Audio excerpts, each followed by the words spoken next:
नमस्कार दोस्तों, जय हिंद। कैसे हैं आप सभी का स्वागत है आज के प्रैक्टिस सेट में। दोस्तों, इस प्रैक्टिस सेट में आप सभी लोग देखने वाले हैं हिंदी व्याकरण से संबंधित काफ़ी महत्वपूर्ण प्रश्नों को। ये क्लास आपकी हर एक कॉम्पिटेटिव एग्जाम के लिए काफ़ी महत्वपूर्ण रहने वाली है। इस प्रैक्टिस सेट में हम सभी लोग जो है 37 अति महत्वपूर्ण प्रश्नों पर डिस्कस करेंगे। क्लास के अंत में आप सभी को अपना स्कोर जरूर बताना है। 37 प्रश्न में से आपके जो है कितने प्रश्न सही हुए हैं। तो अगर आपका स्कोर 30 प्लस निकल के आ रहा है तो कहने का मतलब मान सकते हैं कि तैयारी आपकी काफ़ी अच्छी चल रही है। अगर 30 से कम आपका स्कोर बन रहा है तो आपको अधिक तैयारी करने की ज़रूरत है, अधिक प्रैक्टिस करने की ज़रूरत है। चलिए बिना समय को गंवाए हुए हम लोग क्लास की शुरुआत करते हैं। पहला प्रश्न है, जिन शब्दों के अंत में आ आए उन्हें क्या कहते हैं? बताइए, जिन शब्दों के अंत में आ आता है उन्हें क्या कहते हैं? आयोगवाह कहेंगे, अनुस्वार कहेंगे, अकारांत या फिर आकारांत? सही उत्तर क्या हो जाएगा? दोस्तों, जिन शब्दों के अंत में आ आता है उनको आकारांत कहेंगे। डी ऑप्शन इस प्रश्न का जो है बिल्कुल सही उत्तर हो जाएगा। अगर पूछ लिया जाए यहाँ पर जिन शब्द के अंत में आ आएगा तो उनको क्या कहेंगे? उनको कहेंगे अकारांत। तब आपका सी ऑप्शन जो है बिल्कुल सही उत्तर हो जाएगा। इसी तरह से जिन शब्दों के अंत में ई आ जाए तो उनको इकारांत कहेंगे। क्या कहेंगे? इकारांत। इसी तरह से अगर बड़ी ई की बात करें, ई आ जाए तो ईकारांत हो जाएगा। क्या हो जाएगा? ईकारांत। ठीक है। ऊ अगर आ जाए दोस्तों तो उकारांत हो जाएगा, उकारांत। अगर ऊ आ जाए ऊ तो यहाँ पर ऊकारांत हो जाएगा, ऊकारांत। तो उम्मीद करता हूँ ये चीज़ आपको जो है काफ़ी अच्छी तरह से समझ में आ गई होगी। कारांत से संबंधित आपका जो है पहला प्रश्न पूछा गया है। चलिए अगला प्रश्न देख लीजिएगा आप। अगला प्रश्न है दोस्तों, निम्न में अर्धस्वर कहलाता है। बताइए अर्धस्वर कौन सा है, इसमें से पूछा गया है। सही उत्तर क्या हो जाएगा दोस्तों? या जो है आपका ऑप्शन नंबर ए इसका करेक्ट आंसर हो जाएगा। या के अलावा वाह भी आपका अर्धस्वर कहलाता है। इनको अर्धस्वर या अर्धव्यंजन दोनों चीज कहा जा सकता है। क्यों दोस्तों अर्धस्वर या अर्धव्यंजन कहा जाता है? क्योंकि इनका जो प्रयोग होता है वो स्वर और व्यंजन दोनों जगहों पर किया जा सकता है। इसलिए जो है इनको अर्धस्वर या अर्धव्यंजन कहा जाता है। देख लीजिएगा एग्जाम्पल एक। तो यहाँ पर अगर लिखा है गई, क्या लिखा है? गई। तो यहाँ पर इसको इस तरह से लिख सकते हैं, गई। यानी कि इसका प्रयोग जो है ये स्वर है, ई की जगह पर हमने या का प्रयोग कर लिया है। तो स्वर के स्थान पर इसका प्रयोग किया जा सकता है, इसलिए ये अर्धस्वर कहलाता है। इसी तरह से अगर लिखा जाए जाओ, जाओ, तो यहाँ पर क्या लिखा गया? जावो।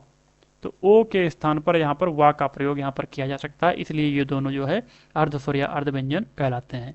बाकी जो सही आपका ज़्यादा प्राथमिकता जिसको दी जाती है वो आपका ये सही रहेगा। ठीक है। चलिए अगला प्रश्न देखिएगा। अगला प्रश्न आपका है, कोष्ठक में विराम चिन्ह का नाम बताइए। कोष्ठक में जो ये विराम चिन्ह है दोस्तों इसका नाम पूछा गया है।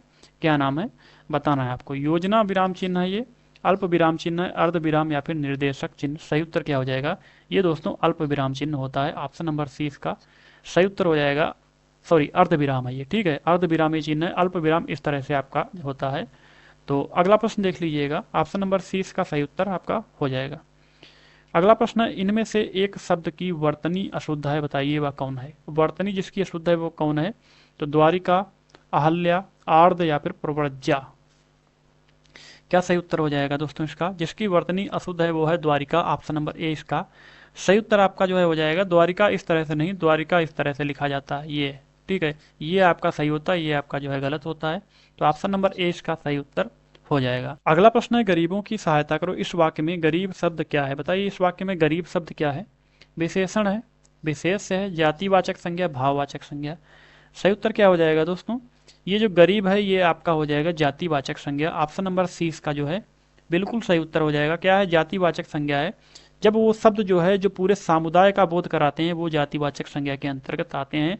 जैसे अमीर, अधिकारी, व्यापारी, देश, पर्वत, लड़का। ठीक है, इस तरह के जो शब्द होते हैं ये जातिवाचक संज्ञा का बोध कराते हैं। अगर किसी विशेष का जो है नाम दिया गया तब वहां पर जो है आपका व्यक्तिवाचक संज्ञा हो जाएगा। जैसे पर्वत आपका जो है ये क्या है? जातिवाचक संज्ञा है। अगर हिमालय नाम दे दिया ये आपका व्यक्तिवाचक हो जाएगा। ठीक है। देश, जैसे कि देश हो गया तो ये आपका जातिवाचक है। देश की जगह पर अगर भारत लिख दिया गया तो ये आपका व्यक्तिवाचक हो जाएगा। ठीक है। चलिए अगला प्रश्न देखिएगा। अगला प्रश्न है, क्रियार्थक संज्ञा सदा किस रूप में रहती है? बताइए क्रियार्थक संज्ञा सदा किस रूप में रहती है? तो समझ लीजिएगा क्रियार्थक संज्ञा क्या है। जब क्रिया संज्ञा की तरह व्यवहार में आती है। क्या होता है? जब क्रिया जो है संज्ञा की तरह व्यवहार में आती है। जैसे टहलना क्या है? एक क्रिया है ना। तो ये जब संज्ञा की तरह व्यवहार में आती है, कैसे कि जब वाक्य आपको देखने को मिलेगा, टहलना, टहलना स्वास्थ्य के लिए अच्छा है। ठीक है, अच्छा है। अब देखिएगा जो एक क्रिया है दोस्तों, ये किसकी तरह आई है, ये आपका जो है संज्ञा की तरह आई है, संज्ञा की जगह पर आपका जो है इसका प्रयोग किया गया है। तब जो है क्या होता है, क्रियार्थक संज्ञा इसको कहते हैं। पूछा गया था ये जो है हमेशा किस रूप में रहती है, तो हमेशा एक वचन में रहेगी, ठीक है, टहलना, ठीक है, एक वचन में रहेगी और पुल्लिंग रहेगी। तो हमेशा जो है ये एक वचन पुल्लिंग में रहेगी। ऑप्शन नंबर 20 का सही उत्तर हो जाएगा। टहलना स्वास्थ्य के लिए अच्छा है, हमेशा अच्छा या बुरा इस तरह से देखने को मिलेगा, अच्छी बुरी ये चीज़ आपको देखने को नहीं मिलेगी। तो हमेशा पुल्लिंग और एक वचन में ये जो है रहेगी, ठीक है। इसी तरह से अगर लिख दिया जाए व्यायाम करने से सेहत का लाभ होता है, तो लाभ होती है ये कभी भी नहीं मिलेगा, क्योंकि हमेशा ये पुल्लिंग में रहेगा और एक वचन भी आपका रहेगा, ठीक है। चलिए अगला प्रश्न देखिएगा। अगला प्रश्न है, निम्नलिखित में से एक निश्चयवाचक सर्वनाम है, बताइए एक निश्चयवाचक सर्वनाम इसमें से कौन सा है। यह है, हम है, कोई, आप। सही उत्तर क्या हो जाएगा प्रश्न नंबर 7 का। तो दोस्तों जो निश्चयवाचक सर्वनाम होता है वो हो जाएगा यह, क्या हो जाएगा, यह, ठीक है। इसी तरह से अगर हम की बात करें तो उत्तम पुरुषवाचक ही हो जाएगा। कोई की बात करें तो अनिश्चित वाचक सर्वनाम ये हो जाएगा कोई। आप की बात करें तो निजवाचक सर्वनाम, क्या हो जाएगा, निजवाचक सर्वनाम, ठीक है। तो ऑप्शन नंबर ए इसका जो है सही उत्तर हो जाएगा। अगला प्रश्न देखिएगा। बसंत के मौसम में पीले फूल खिलते हैं, कैसे खिलते हैं, पीले फूल खिलते हैं। प्रस्तुत वाक्य में विशेषण कौन सा है, बताइए इस वाक्य में जो है विशेषण कौन सा है, पूछा गया है। तो संज्ञा सर्वनाम की जो विशेषता बताते हैं दोस्तों उनको क्या कहते हैं, उनको विशेषण कहते हैं। तो यहाँ पर पीले है जो एक फूल की विशेषता बता रहा है, तो यही आपका क्या हो जाएगा, विशेषण हो जाएगा। ऑप्शन नंबर डी इसका जो है करेक्ट आंसर हो जाएगा, ठीक है। अगला प्रश्न देखिएगा। अगला प्रश्न है आपका, एक लड़का स्कूल जा रहा है, एक लड़का स्कूल जा रहा है, इस वाक्य में विशेषण पहचानिए, बताइए इसमें विशेषण कौन सा हो जाएगा। एक लड़का स्कूल जा रहा है, तो क्रमवाचक है, आवृत्तिवाचक, समुदायवाचक, गणनावाचक। सही उत्तर क्या हो जाएगा दोस्तों, संख्यावाचक विशेषण के अंतर्गत जो है जो भी आए, एक, दो, तीन, चार, एक लड़का स्कूल जा रहा, दो लड़के स्कूल जा रहे हैं, तीन लड़के काम कर रहे हैं, चार लड़के यहाँ जा रहे हैं वहाँ जा रहे हैं, ठीक है। तो यहाँ पर जो है आपका गणनावाचक विशेषण हो जाएगा। ऑप्शन नंबर डी इसका जो है करेक्ट आंसर हो जाएगा, गणनावाचक विशेषण, ठीक है। डी ऑप्शन इसका बिल्कुल सही उत्तर हो जाएगा। अगला प्रश्न है, मीरा जोर से हंसी, यह वाक्य किस क्रिया का समुचित उदाहरण है, बताइए मीरा जोर से हंसी जो है ये वाक्य किस क्रिया का समुचित उदाहरण है। तो यहाँ पर सही उत्तर क्या हो जाएगा इसका, अकर्मक क्रिया, द्विकर्मक, प्रेरणार्थक या फिर सकर्मक। सही उत्तर की बात करें तो ऑप्शन नंबर ए आपका हो जाएगा, ये जो है अकर्मक क्रिया का समुचित उदाहरण माना जाएगा। ऑप्शन नंबर ए इसका बिल्कुल सही उत्तर हो जाएगा। अकर्मक क्रिया का होती है, इसको समझ लीजिएगा दोस्तों, क्रिया का फल जो है कर्ता पर इसमें पड़ता है, किस पर पड़ता है, कर्ता पर पड़ता है।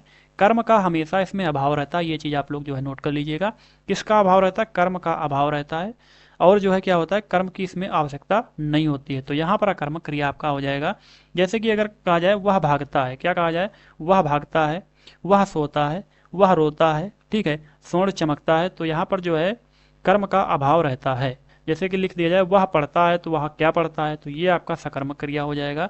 लेकिन कहा जाए मीरा जोर से हंसी, इसमें देखिएगा कर्म कोई है ही नहीं, कर्म का अभाव है इसमें, तो कर्म की आवश्यकता यहाँ पर नहीं है, इसलिए ये आपका अकर्मक क्रिया हो जाएगा।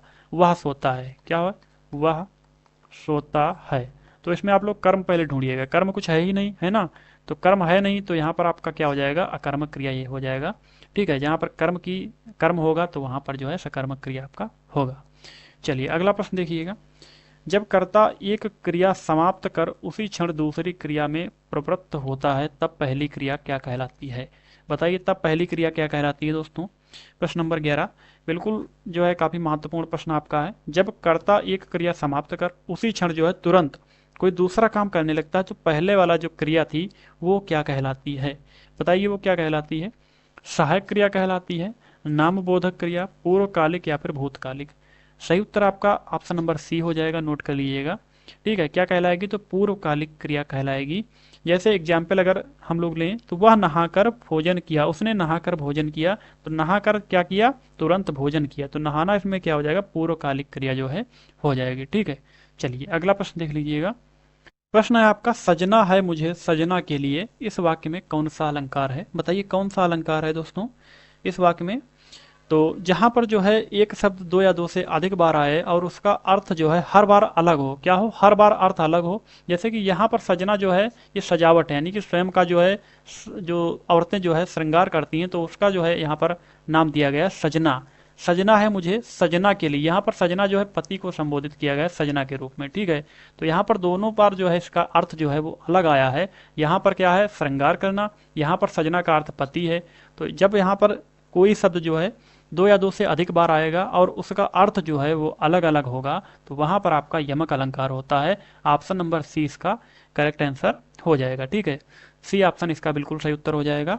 चलिए अगला प्रश्न देख लीजिएगा। रघुकुल रीत सदा चल आई, प्राण जाए पर वचन न जाई। प्रस्तुत पंक्ति में कौन सा अलंकार प्रयुक्त हुआ है? बताइए कौन सा अलंकार प्रयुक्त हुआ है। जब छंद के अंत में एक जैसे स्वर या एक जैसे व्यंजन का प्रयोग होता है तो वहां पर कौन सा अलंकार होता है? आप सभी को पता होगा, अंत्यानुप्रास आपका होता है। ऑप्शन नंबर ए इसका बिल्कुल सही उत्तर हो जाएगा। जब छंद के अंत में एक जैसे स्वर, जैसे कि ई यहाँ पर आया, ई यहाँ पर आया, है ना, तो इसी तरह से तब वहां पर क्या होता है दोस्तों, अंत्यानुप्रास अलंकार आपका होता है। ए नंबर आपका, ए ऑप्शन जो है बिल्कुल सही उत्तर इस प्रश्न का हो जाएगा। चलिए अगला प्रश्न देख लीजिएगा। अगला प्रश्न है, निम्न में सममात्रिक छंद का कौन सा उदाहरण है? बताइए सममात्रिक छंद का उदाहरण कौन सा है? दोहा है, सोरठा है, चौपाई या फिर ये सभी? तो सममात्रिक छंद का मतलब होता है दोस्तों जहां पर जो है सभी चरण में समान मात्राएं हो तो सममात्रिक छंद वो कहलाएगा। तो जो चौपाई होती है दोस्तों, इसमें जो है सभी चरणों में 16-16 मात्राएं होती हैं, यानी कि समान होती हैं। 4 चरण आपके जो है चौपाई में होते हैं। पूछा जाए कितने चरण होते हैं, तो 4 चरण होते हैं। यही आपका जो है सममात्रिक छंद के अंतर्गत आता है, ठीक है। जो आपका दोहा और सोरठा है दोस्तों, ये आपका अर्ध सममात्रिक छंद के अंतर्गत आता है। इसमें जो मात्राएं होती हैं दोस्तों वो समान सभी चरणों में नहीं होती हैं। चलिए अगला प्रश्न देखिएगा। अगला प्रश्न है दोस्तों, विस्मय स्थायी भाव किस रस में होता है? बताइए विस्मय जो है ये किस रस का स्थायी भाव है? क्या सही उत्तर हो जाएगा प्रश्न नंबर 15 का? तो अद्भुत जो रस है दोस्तों उसका स्थायी भाव जो है विस्मय होता है। Option number D correct answer इसका हो जाएगा। हास्य रस का जो स्थायी भाव होता है वो होता है हास। क्या होता है? हास, ठीक है। शांत की अगर बात करें तो शांत का होता है निर्वेद। निर्वेद स्थायी भाव भी जो है काफी बार पूछा जाता है, या फिर वैराग्य। विभत्स की बात करें तो दोस्तों इसका होता है जुगुप्सा। क्या होता है? जुगुप्सा, ठीक है। जुगुप्सा या फिर घृणा। चलिए अगला प्रश्न देखिएगा। प्रश्न है आपका, वाक्यम रसात्मकम काव्यम कहने वाले आचार्य हैं? बताइए कौन से आचार्य हैं जिन्होंने वाक्यम रसात्मकम काव्यम कहा है? तो इसका अगर अनुवाद करें तो दोस्तों हो जाएगा, रसात्मक वाक्य ही काव्य है। क्या है? रसात्मक वाक्य ही काव्य है। रस संप्रदाय के एक आचार्य हैं विश्वनाथ, उन्होंने इसको जो है कहा है। तो उन्होंने अपने एक ग्रंथ साहित्य दर्पण है जो है, क्या है? साहित्य दर्पण। साहित्य दर्पण, इसी ग्रंथ में जो है इस पंक्ति को इन्होंने कहा है। क्या कहा है? वाक्यम रसात्मक कम काव्यम। तो सही उत्तर आपका ऑप्शन नंबर 20 का हो जाएगा। चलिए अगला प्रश्न देखिए। अगला प्रश्न है दोस्तों, आटे दाल का भाव मालूम होना मुहावरे का उचित अर्थ है? बताइए आटे दाल का भाव मालूम होना यानी कि मुसीबत में पड़ना, या फिर घर में राशन लाना, कंगाल होना, कष्ट का अनुभव होना। तो correct answer option number D सही उत्तर हो जाएगा। कष्ट का अनुभव होना यानी कि कहा गया आटे दाल का भाव मालूम हो गया, तो कष्ट का अनुभव जो है आपको हो गया। तो डी ऑप्शन इसका जो है करेक्ट आंसर आपका हो जाएगा। अगला प्रश्न है, इनमें से एक शब्द घोड़ा का पर्यायवाची नहीं है? बताइए इनमें से कौन सा जो है ये घोड़ा का पर्यायवाची नहीं है? आश्म, घोटक, सैंधव, तुरंग। तो ये तो तीनों जो है बिल्कुल सही है, घोड़ा के पर्यायवाची है। बाकी आश्म की बात करें, ये पत्थर का है दोस्तों। किसका है? पत्थर का है। तो ऑप्शन नंबर ए इसका करेक्ट आंसर हो जाएगा। ये घोड़ा का नहीं, पत्थर का पर्यायवाची होता है। अगला प्रश्न देखिए, एकाधिकार का विलोम बताइए। एकाधिकार का विलोम क्या हो जाएगा? तो यहाँ पर सबसे जो अधिक उत्तर आएगा दोस्तों वो आएगा अनेकाधिकार पर। ऑप्शन नंबर ए अधिक लोग टिक करेंगे, लेकिन इसका जो एकाधिकार का विलोम होता है वो सर्वाधिकार होता है। बी ऑप्शन जो है आपका करेक्ट आंसर हो जाएगा। प्रश्न नंबर 20 देख लीजिएगा। तो जिस पेड़ के पत्ते झड़ गए हों उसके लिए एक शब्द बताइए। जिस पेड़ के पत्ते झड़ गए हों उसके लिए एक शब्द आपका अपर्ण हो जाएगा। सी ऑप्शन जो है बिल्कुल सही उत्तर इसका हो जाएगा। प्रपर्ण की अगर बात करें तो गिरा हुआ पत्ता। क्या होता है? गिरा हुआ पत्ता। तो गिरा हुआ पत्ता, उसके लिए एक शब्द आपका प्रपर्ण हो जाएगा। बाकी जिस पेड़ के पत्ते झड़ गए हो उसके लिए एक शब्द अगर होगा तो अपर्ण जो है करेक्ट आंसर हो जाएगा। अगला प्रश्न देखिए, निम्न में से कौन सा चक्रपाणी में प्रयुक्त समास है? समास पूछा गया दोस्तों, कौन सा समास चक्रपाणी में है? तो अव्ययी भाव, तत्पुरुष, बहुब्रीहि, कर्मधारय। क्या सही उत्तर हो जाएगा इसका? ऑप्शन नंबर सी जो है कर्मधारय, सॉरी बहुब्रीहि समास का इसमें प्रयोग हुआ है। बहुब्रीहि समास की जो पहचान होती है दोस्तों, जिसमें दो पद होते हैं, उसमें दोनों पदों से मिलकर जो है किसी तीसरे पद का निर्माण होता है, जो तीसरा पद निकल के आता है वही प्रधान होता है, तो वहां पर जो है आपका बहुब्रीहि समास होता है। जैसे चतुर्भुज, तो चार हैं जिसकी बजाय अर्थात विष्णु, यानी कि तीसरा जो पद विष्णु निकल के आया यही प्रधान है, तो यहाँ पर आपका जो है बहुब्रीहि समास हो जाएगा। दशानन, 10 हैं जिसके आनंद अर्थात रावण, ठीक है, तो चक्रपाणि, ये सब इसी तरह के हैं, तो इसमें जो है बहुब्रीहि समास का प्रयोग हुआ है। अगला प्रश्न देखिए, कौन सा शब्द बहुब्रीहि समास के अंतर्गत आता है? बताइए कौन सा शब्द जो है बहुब्रीहि समास के अंतर्गत आता है। इसके पहले मैंने अभी काफी अच्छी तरह से समझाया बहुब्रीहि समास को, तो इस प्रश्न का उत्तर आप लोग कमेंट बॉक्स में बताएंगे। ठीक है, क्या होगा, आप सभी को लगभग पता होगा, तो इसका उत्तर आप सभी लोग बताएंगे। अगला प्रश्न देखिएगा, अगला प्रश्न है, जो भाव मन में केवल अल्पकाल तक संचरण करके चला जाता है उसे क्या कहा जाता है? बताइए, जो भाव मन में केवल जो है अल्पकाल यानी कि बहुत कम देर के लिए संचरण करके चला जाता है उसे क्या कहा जाता है, पूछा गया है। बताइए, 23 नंबर जो है काफी अच्छा प्रश्न है, तो उसको जो है संचारी भाव कहा जाता है। ऑप्शन नंबर ए इसका सही उत्तर हो जाएगा। क्या कहा जाएगा? संचारी भाव, कभी कभी इसको व्यभिचारी भाव भी कहा जाता है, व्यभिचारी भाव, ठीक है, तो व्यभिचारी भाव भी कहा जाता है। पूछा जाए दोस्तों संचारी भाव जो है इनकी संख्या कितनी है, तो 33 इनकी संख्या होती है, काफी बार संख्या पूछी जाती है, तो 33 भरत मुनि के अनुसार जो है संचारी भाव 33 माने गए हैं। चलिए अगला प्रश्न देखिए, अगला प्रश्न है दोस्तों, अनुभाव में कितने रूप माने गए हैं? बताइए अनुभाव में कितने रूप माने गए हैं? 4, 9, 3, 10, क्या सही उत्तर हो जाएगा? अनुभाव में जो है 4 रूप माने गए हैं, ए नंबर आपका बिल्कुल सही उत्तर हो जाएगा। कायिक एक होता है, दूसरा वाचिक होता है, आहार्य होता है, सात्विक होता है, ठीक है, तो रस को जो प्रकाशित करने वाली अनुकार की चेष्टाएं हैं उनको ही अनुभाव कहा जाता है। पूछ लिया जाए अनुभाव किसको कहा जाता है, तो रस को प्रकाशित करने वाली जो अनुकार की चेष्टाएं हैं उनको जो है अनुभाव कहा जाता है। इनके जो प्रकार हैं 4 प्रकार होते हैं, ठीक है। चलिए विभाव की अगर बात करें तो दोस्तों विभाव जो है 2 प्रकार का होता है, एक आलंबन होता है, एक उद्दीपन आपका होता है, ये भी पूछा जा सकता है।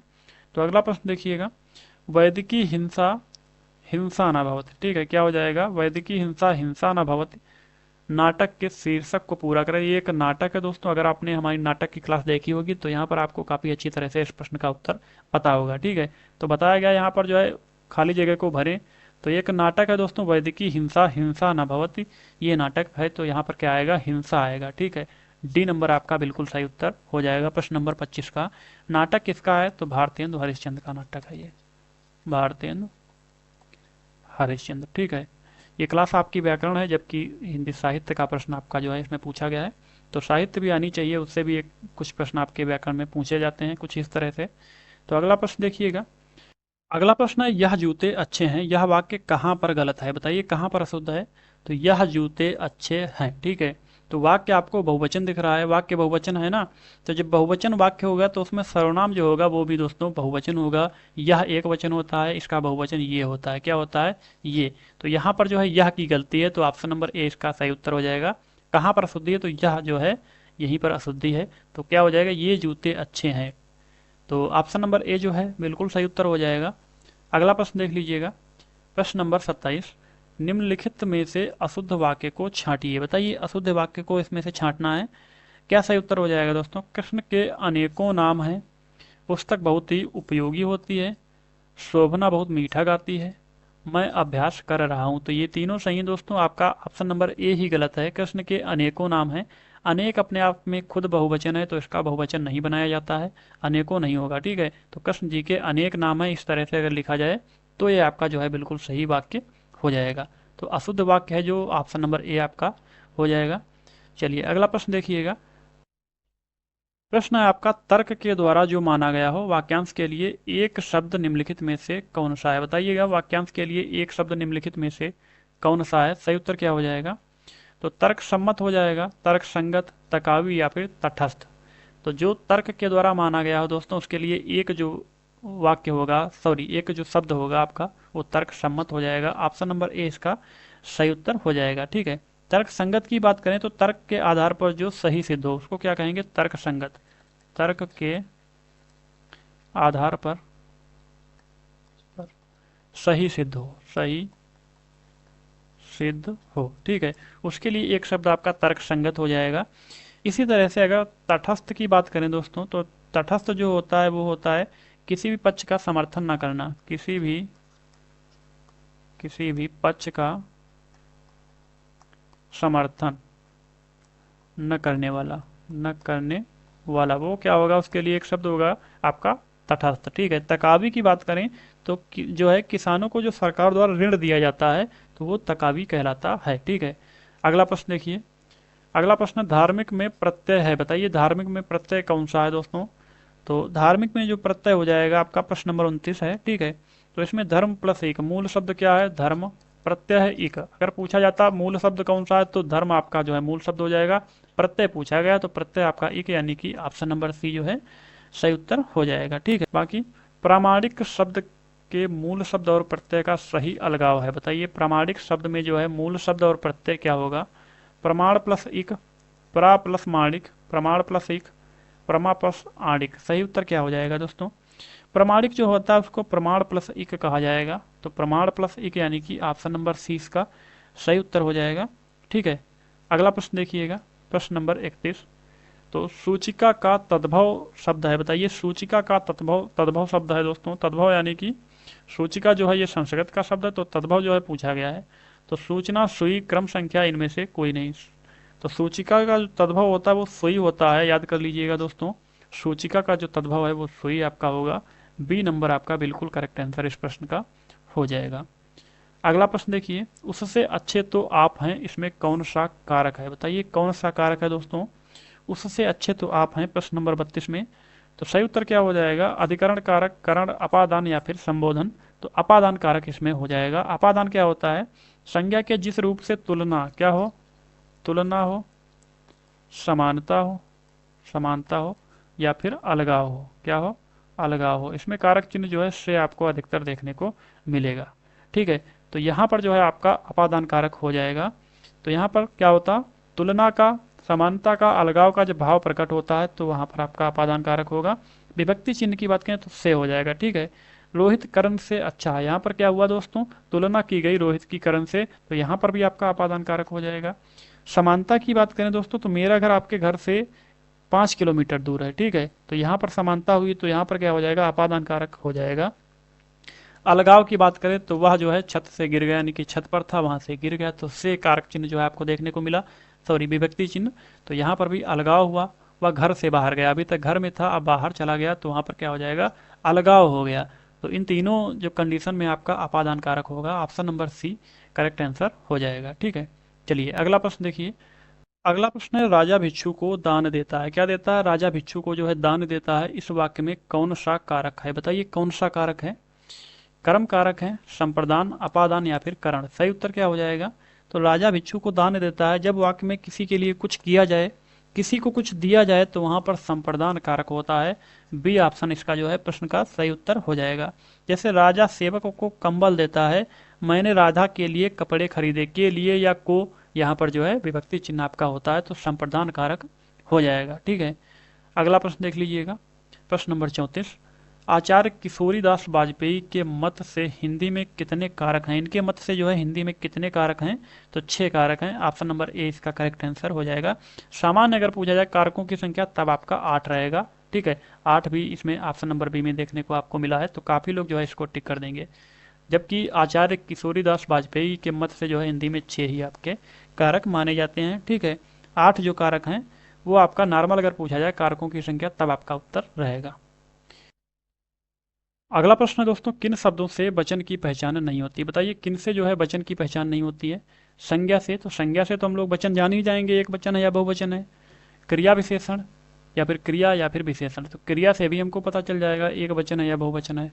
इसी तरह से अगर बात करें क्रिया विशेषण की तो दोस्तों इससे जो है वचन की पहचान नहीं हो सकती है, तो यही ऑप्शन नंबर बी इसका सही उत्तर है, क्रिया विशेषण से वचन की पहचान नहीं की जा सकती है। ठीक है, क्रिया विशेषण यानी कि क्रिया की विशेषता बताने वाले शब्द जो होते हैं वो क्रिया विशेषण होते हैं, तो यही इस प्रश्न का जो है सही उत्तर हो जाएगा, प्रश्न नंबर 35 का।